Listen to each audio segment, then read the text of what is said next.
Agora sim. Olá, eu sou o Gustavo, sou repórter de esportes aqui do El País Brasil. Estou aqui hoje recebendo o Adalberto Lester Filho, que é jornalista, pesquisador, historiador e autor de 2 livros sobre Olimpíada. São esses 2 livros que estão aqui na minha mão. Um deles é 2016 Histórias que fizeram 120 anos de Olimpíada, junto com o jornalista Guilherme Costa.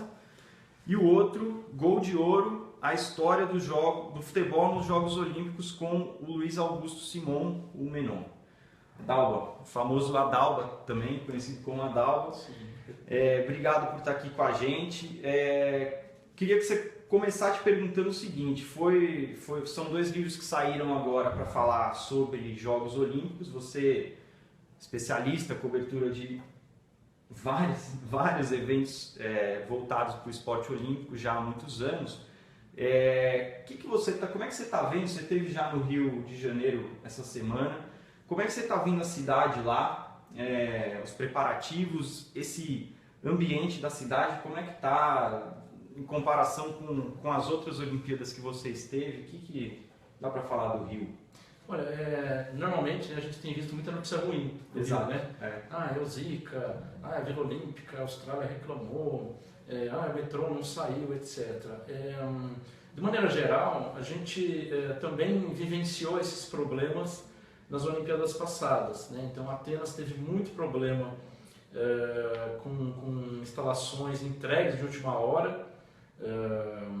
Nos primeiros dias ali de Olimpíada, ainda a parte de jardinagem, algum acabamento da Vila Olímpica ainda estava sendo feita, né? E a Olimpíada ali, 2 dias para rolar, estão plantando árvore, fazendo esses trabalhos, pintando locais e tal. Tudo em cima da hora. Tudo em cima da hora. Instalações entregues mais em cima da hora do que no Brasil. O Brasil até, a gente está com uma certa expertise e a gente conseguiu entregar instalações, com exceção do velódromo, as outras com um prazo razoável, né, antes dos jogos, com um período para testes.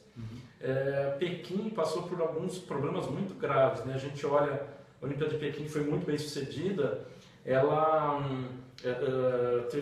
sofreu fortes críticas de grupos de direitos humanos por conta de todos os problemas de direitos humanos na China, né? A gente teve ataques à tocha olímpica. Ontem a gente teve um ataque, um protesto, né, na tocha olímpica em Angra dos Reis. Apagaram a tocha pela primeira vez, né? Todo mundo fala. Não foi bem assim, né? Outros protestos no passado já apagaram a tocha. O que acontece? O comboio da tocha, isso já faz algum tempo, não é de hoje, você tem algumas tochas, um fogo olímpico reserva. Para caso, às vezes, de uma tocha falhar, ou chegar alguém com um extintor, enfim, ter algum tipo de problema nesse sentido, né? Se lembrar, até eu lembro desse livro aqui, nos 2016 Histórias, em Montreal, 1976, na cerimônia de acendimento da pira olímpica, a pira apagou. Um trabalhador lá da organização dos jogos, atabalhoadamente ali, pegou o isqueiro e acendeu a pira. Sim. Mas não era necessário, porque havia fogo olímpico reserva, e aí a pira foi apagada para ser acendida com esse fogo olímpico reserva. Esse problema que aconteceu em Angra dos Reis, eu imagino que se de fato apagaram a tocha que algum condutor estava carregando, você tem esse fogo reserva que fica no comboio. As empresas que patrocinam esse revezamento, né, principalmente a Coca-Cola, já cuida disso há muito tempo, né? Então eles têm todo um preparo, né? Tem uma equipe gringa até, com todo um preparo para a realização desse evento, né? Inclusive para imprevistos, né? Já preparados para esse tipo de imprevisto. Você está conduzindo a tocha, começa a chover, né? E só para concluir, Londres também tinha muito protesto dos londrinos. Chegou a época dos Jogos Olímpicos, os londrinos estavam muito chateados, primeiro com gastos, e olha que Londres gastou menos do que planejava, e com toda a confusão que ia ficar na cidade por conta da vinda de tanto turista, de tanto estrangeiro, etc. Então se temia o caos no metrô, no sistema de transporte público, o que acabou não acontecendo. Então, de maneira geral, eu acho que quando a bola começa a rolar, que nem aconteceu na Copa, esses problemas ficam um pouquinho de lado. E eu acredito que os Jogos do Rio podem ser efetivamente bem-sucedidos. É porque tem essa característica de todo evento que acontece aqui no Brasil, né, de ter muita crítica em cima do que tá errado. Sim. É correto, mas também tem um lado de que no Rio de Janeiro, me parece que a organização, teve suas falhas, as obras de mobilidade estão todas atrasadas, muita coisa pode ser até que não seja entregue, o metrô vai ficar pronto muito em cima da hora e tal. Mas tem pontos positivos também. Você teve lá agora, como é que está a cidade? O povo já está vivendo isso? Você já viu alguma diferença ali no dia a dia das pessoas? Como é que está isso aí? Olha, assim, não vejo ainda um grande entusiasmo do Carioca em relação aos Jogos Olímpicos. No entanto, assim, naquela região da Barra, eu tive a oportunidade essa semana de passar por lá na segunda, terça e na quarta, em diferentes pontos. Na região da Barra já está vivendo esse clima olímpico, né? As ruas estão, né, coloridas, com painéis, com coisas lembrando a Olimpíada. Então eu senti um pouco mais de clima olímpico na Barra do que no restante do Rio de Janeiro. Mas eu acredito que semana que vem já isso mude um pouco, e aí com acendimento de pira, etc., vira uma coisa que contagia a população em geral, né? Carioca, brasileiro é muito festeiro, e acho que talvez o grande legado dessa Olimpíada brasileira vai ser o que foi a Copa, esse clima de absurda festa que foi a Copa, apesar do 7-1. Apesar do 7-1. Você, falando um pouquinho agora dos livros, né? Vai ter o lançamento hoje, né? Do Gol de Ouro na Livraria Cultura. Isso. Do Shopping Bourbon, ali pertinho ali do estádio do Palmeiras. Conta um pouquinho desse livro, Adalva, como é que foi escrever esse livro, enfim, o que dá para... São várias histórias, né? A história toda do futebol olímpico. Você acha que esse ano vai ter também uma história boa para contar da seleção brasileira? E como é que foi escrever esse livro aqui com o Menon? Então, o Menon, eu tenho uma profunda admiração pelo Menon, a gente trabalhou junto no início da minha carreira. O Menon é mais ou menos uns 20 anos mais velho que eu. E quando eu saí do Lance, eu falei para ele que a minha grande frustração no Lance foi que eu nunca tinha assinado uma matéria com ele. Ele fazia futebol, eu a maior parte do tempo fiz esporte olímpico, fui chefe lá, fui editor, e nunca tive a chance de assinar uma matéria com ele. Passaram-se alguns anos, vários anos, né? 16 anos. E ele passou por um monte de lugar, eu passei por um monte de lugar, a gente nunca mais se cruzou no mesmo local. A gente chegou a tentar fazer uma matéria junto na revista ESPN, acabou não rolando. E um dia eu estou na redação, do nada, o Menon me ligou e falou: Dalva, tudo bem? Tá, tudo bem e tal, né? Para quem conhece, é muito o jeito do Menon, né? Ele falou: é o seguinte, eu quero fazer um livro com você. Fazer um livro de Olimpíada, aí você topa? Eu falei: topo. Eu falei: beleza, a gente marca um dia aí para conversar, pá, beleza, pá. Desligou. Feito. Na hora, fiquei absolutamente entusiasmado pelo projeto e até queria conversar, discutir mais e tal. O Menon tem aquele jeito, o Menon de ser. E ele desligou, a gente dias depois se encontrou num jantar e aí eu tinha 2 ideias de livro. Eu apresentei a primeira, que era uma coisa um pouco mais olímpica em geral. Sim. Senti que ele não se entusiasmou muito e tal. E a segunda, eu tinha essa ideia de contar a história do futebol na Olimpíada, né? Eu também sou formado em História, então essa coisa de embrenhar o esporte com a história eu acho uma coisa muito legal, em reportagem, em livro. E eu sugeri fazer isso. Falei: Menon, não existe livro nenhum no mundo, eu conheço muito, assim, pelo menos em inglês e espanhol, são as línguas que eu domino, não existe nenhum livro no mundo que teve a ambição de contar a história do futebol na Olimpíada. Ele aparece esparsamente em outros livros. E aí ele se entusiasmou na hora e vamos tocar essa história. Algumas Olimpíadas é mais complicado, é mais difícil você achar referências, né? Eu tenho uma biblioteca muito boa de história olímpica e tal, que eu fui colecionando ao longo dos anos, ao longo das minhas viagens ao exterior. No Brasil, pouca coisa bacana foi editada, a gente está muito defasado nesse sentido. Tanto é que se você olhar a bibliografia dos dois livros, a maior parte é livro em inglês, em espanhol, em francês, em outras línguas, né? E aí fomos tocando e fizemos num tempo recorde para conseguir entregar para a Olimpíada, para a editora. Legal. Esse aqui é um livro completamente diferente, né, Adalba, que você escreveu com o Guilherme, e que conta várias histórias desses 120 anos de Olimpíadas.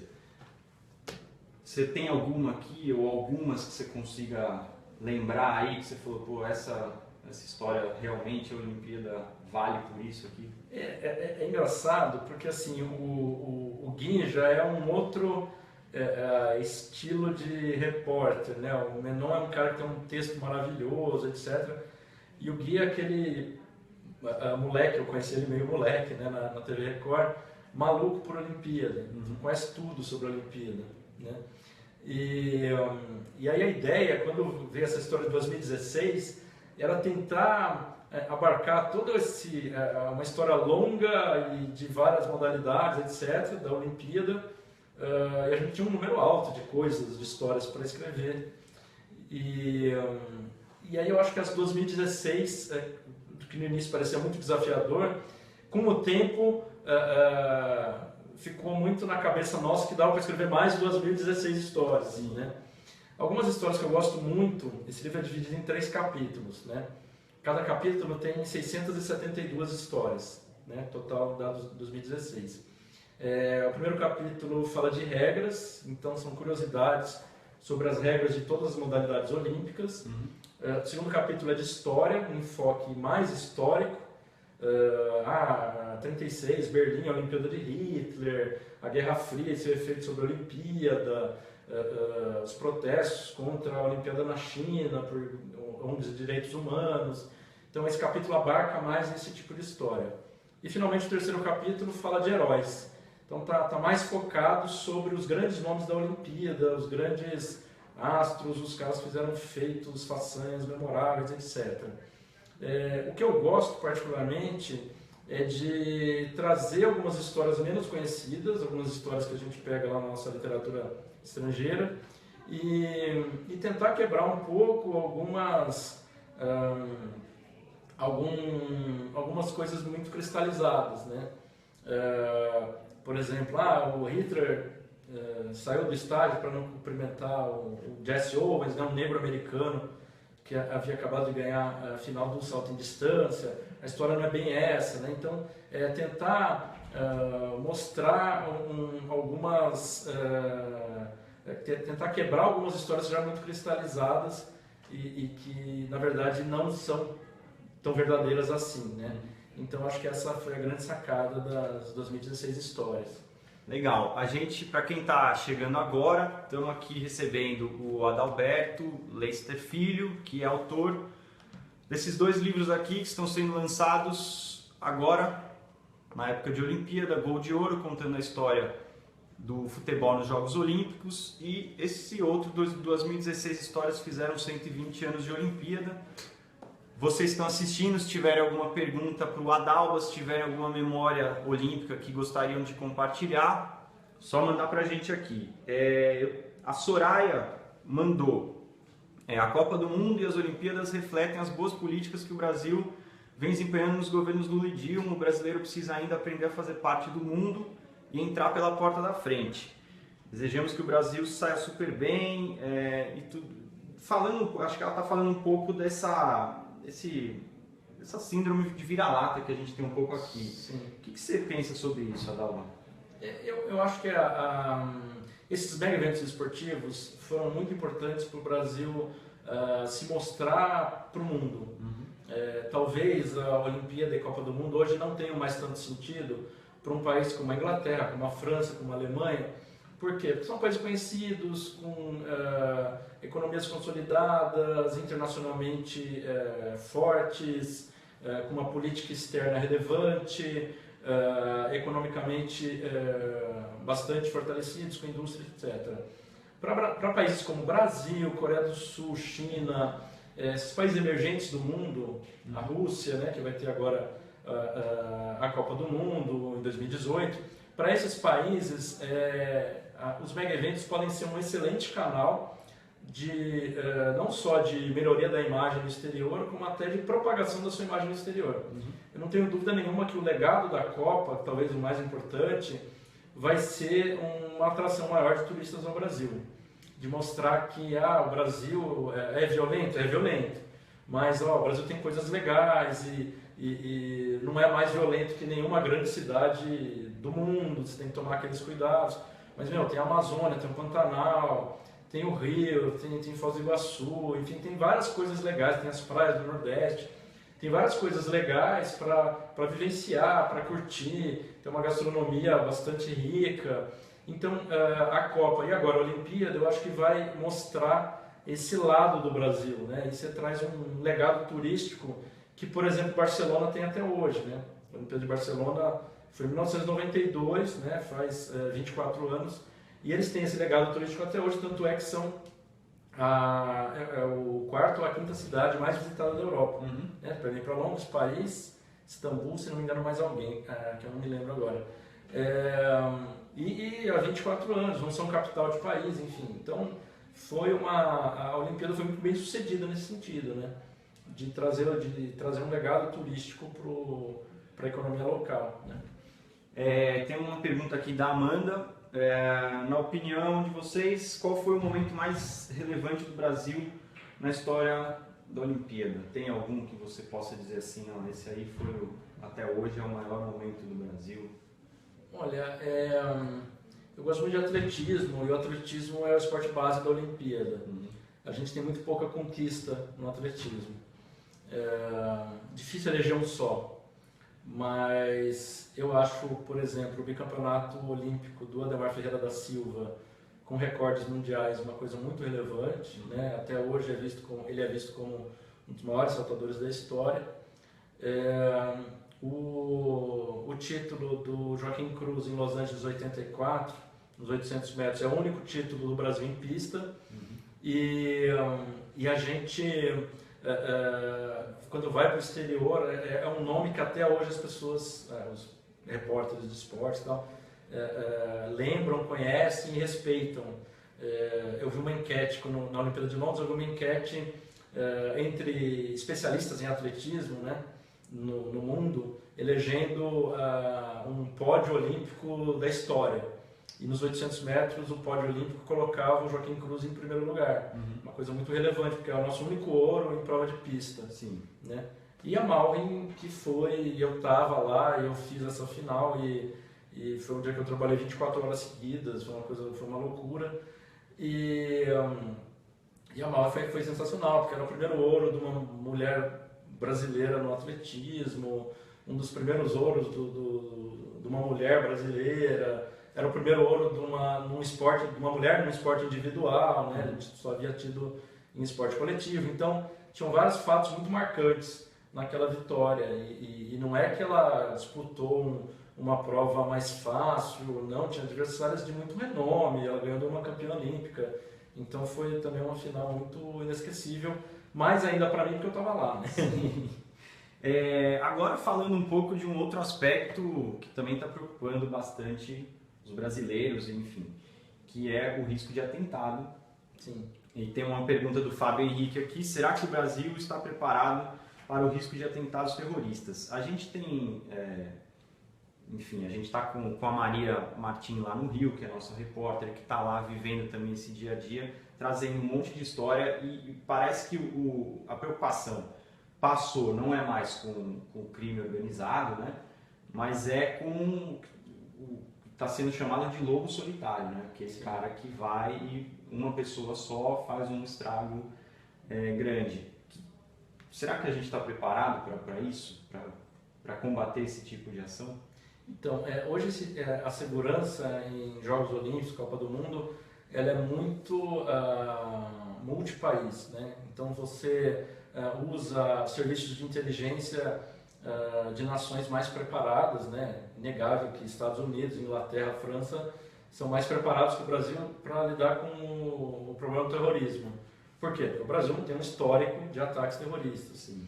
Então, numa Olimpíada, mais ainda até que na Copa, você tem a colaboração desses serviços de polícias internacionais, Interpol, os serviços de inteligência dos principais países do mundo, enfim. Não que seja infalível, né, não vai ter de jeito nenhum. Acho que se busca minimizar ao máximo. Corremos o risco? Acho que corremos.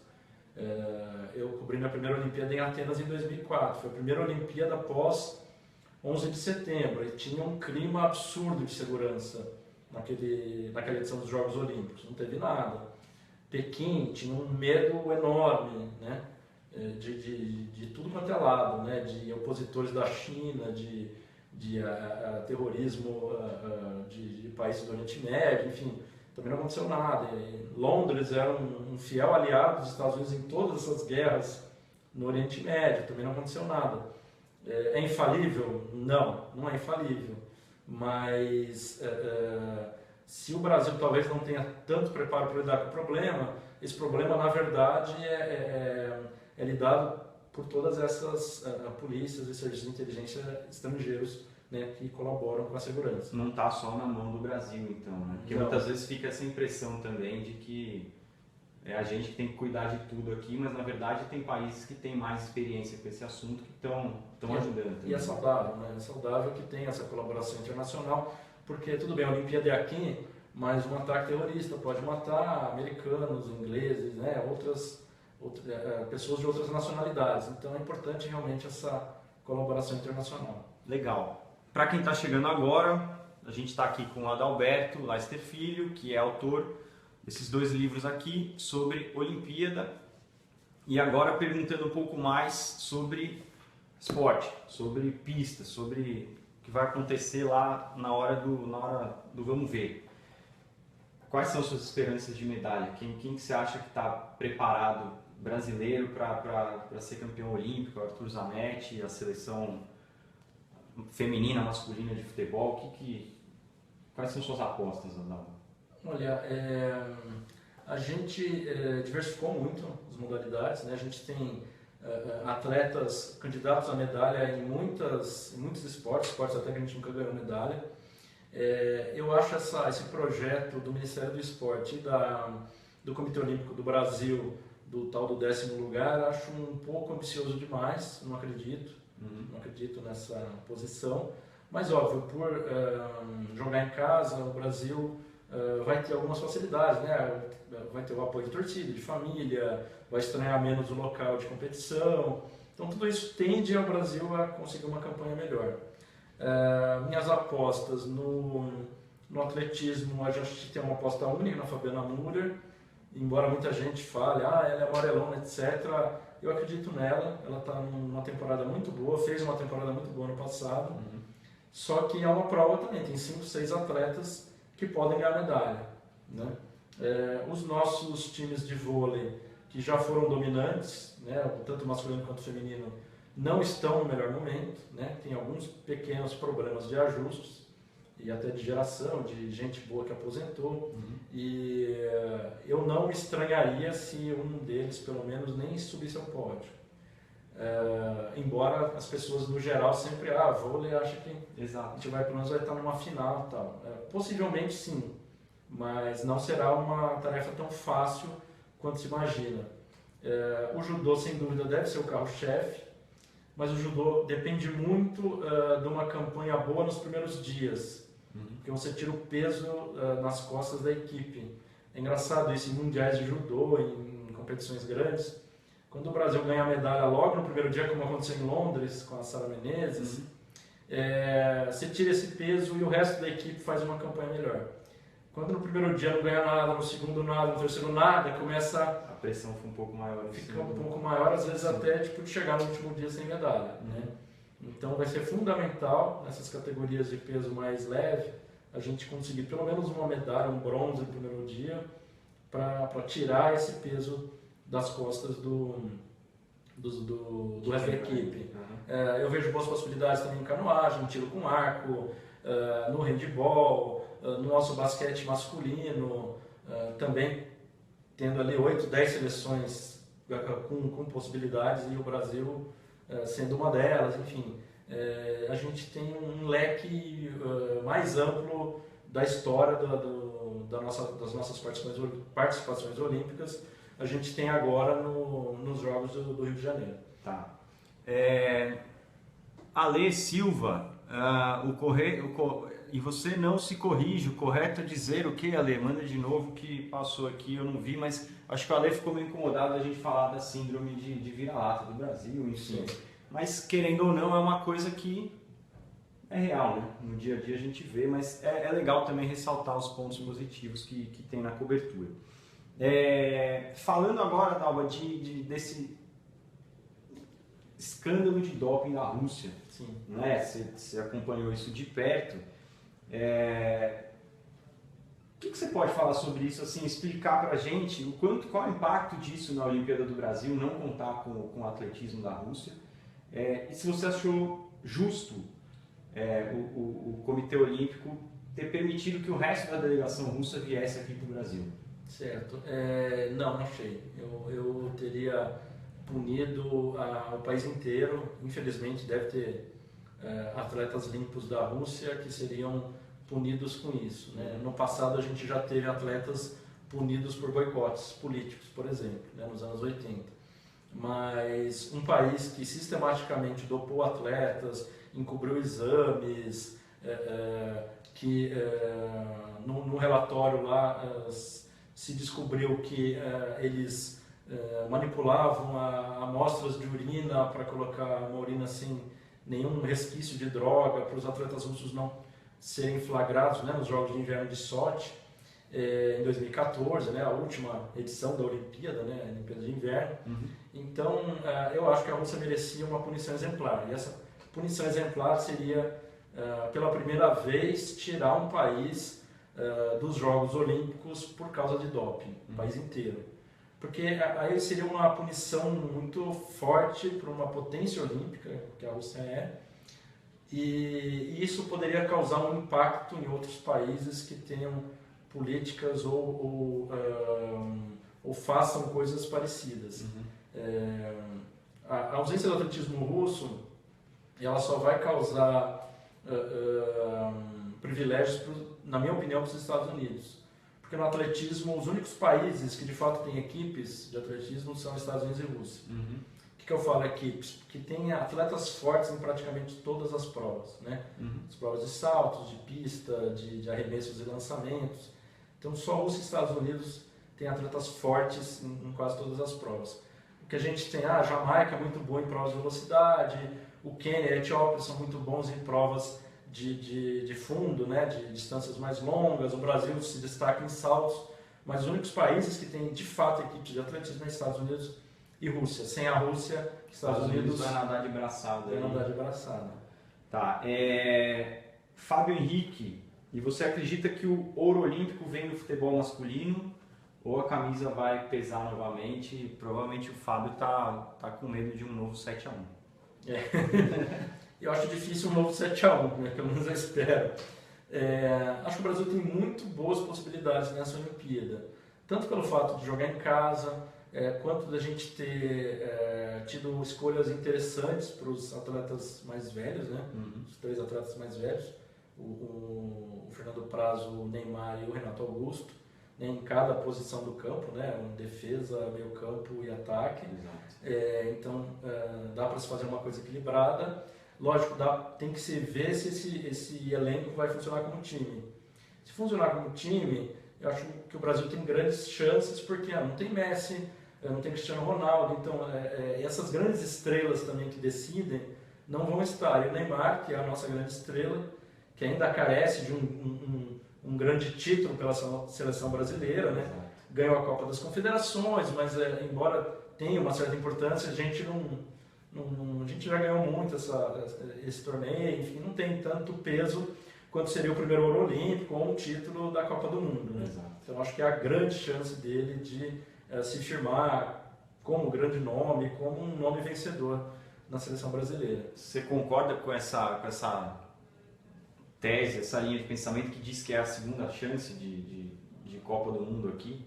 Você acha que um ouro olímpico é capaz de devolver um pouco do orgulho que a gente tinha, né, pela seleção brasileira? Eu acho que vai ajudar bastante a resgatar a nossa autoestima em relação à seleção. Hoje eu vejo muita gente que deixou de torcer pela seleção, deixou de acompanhar por causa dessa coisa do 7x1. O 7x1 é uma coisa muito forte, muito pesada, que eu acho que a gente ainda vai sentir esse peso durante muito tempo. Né? Talvez o Júlio César, Davi Luiz sejam os novos Barbosa, Bigode nos próximos anos. Sim. Né? Eu já sinto que a visão que se tinha de alguns desses atletas que estavam em campo no 7x1 já não é tão positiva quanto no passado. Né? Acho que o Ouro Olímpico ajudaria a resgatar um pouco essa autoestima, mas acho que essa autoestima só vai ser resgatada com uma sequência de campanhas vitoriosas, bonitas, com jogos bonitos e tal. O 7x1 é uma coisa muito forte, muito pesada, que acho que ainda vai demorar um pouco para a gente engolir totalmente. Você falou do fato da projeção do Comitê Olímpico Brasileiro, né? Colocou a gente, vamos ficar entre os 10 primeiros no quadro de medalha. Como é que você viu a Bolsa Atleta, como é que ela foi usada nesse ciclo olímpico? Você acha que foi suficiente, foi uma coisa bacana, você viu alguma diferença? Eu acho que o Brasil já começou a adotar alguns tipos de política de incentivo ao esporte desde aí de 2001, no início dos anos 2000, né? Quando saiu a Lei Piva, que foi a primeira grande lei que financiou o esporte olímpico, né? Não só o futebol. E de lá para cá eu sinto uma evolução do país. Pelo tamanho que tem, pela população que tem, o Brasil poderia ser muito mais do que é. Para o esporte de alto rendimento, essas leis de incentivo, Bolsa Atleta, garantiu a possibilidade do atleta, nesses últimos 4 anos, viver apenas do esporte, né? Não precisar dar aula, não precisar trabalhar em outra atividade, não, apenas treinar e buscar um rendimento melhor, né? Mas acho que isso aí não basta só isso. A gente precisa de uma política real esportiva no país, e aí seria um incentivo às categorias de base, tornar o Brasil de fato um país esportivo, né? Colocar esporte nas escolas. Esse tipo de investimento ainda é muito tímido pelos governos, e eu acho que tem que vir via governos, estado, município, governo federal. A gente ainda não evoluiu muito nesse sentido. Por isso até que eu acho que o top 10 pode até acontecer, mas o Brasil não merece ser top 10. A gente não merece ficar acima de países como França, Itália, Alemanha, Austrália, China, Rússia, Estados Unidos, que tem de fato políticas esportivas relevantes, importantes, e o esporte é propagado entre toda a população, né? Não é o caso do Brasil, né? Então não vejo um merecimento do Brasil estar lá no top 10. Legal. Estamos aqui falando com o Adalberto Leste Filho, que é autor de 2 livros sobre Olimpíadas. O Gol de Ouro, que é a história do futebol na Olimpíada, e 2016 histórias que fizeram 120 anos de Olimpíada. Adalba, a gente falou de favorito, né? Você colocou a Fabiana entre as suas apostas e tudo mais. Tem algum brasileiro desconhecido da maioria das pessoas? Não sei se de repente o Isaquias, alguém que você acha que corre por fora e pode ser uma grata surpresa para a gente? De maneira geral, né, o brasileiro acaba acompanhando esportes olímpicos mais na Olimpíada e, digamos, até no máximo no Pan-Americano. O Isaquias é um nome muito forte, né, um cara com plenas condições de conquistar uma medalha olímpica que seria inédita na canoagem e até um ouro, né, e as pessoas não conhecem. Possivelmente teremos alguma grande surpresa no judô, né? A equipe é fortíssima, às vezes alguns atletas são menos conhecidos que outros, né? Sara Menezes é muito conhecida, mas de repente uma outra atleta da seleção que não seja medalhista olímpica ou em mundiais consiga uma medalha, né? Na Olimpíada de Londres, as pessoas não conheciam o Arthur Zanetti, e quem é da área já sabia, ele era um vice-campeão mundial, um cara com plenas condições de ganhar uma medalha olímpica, né?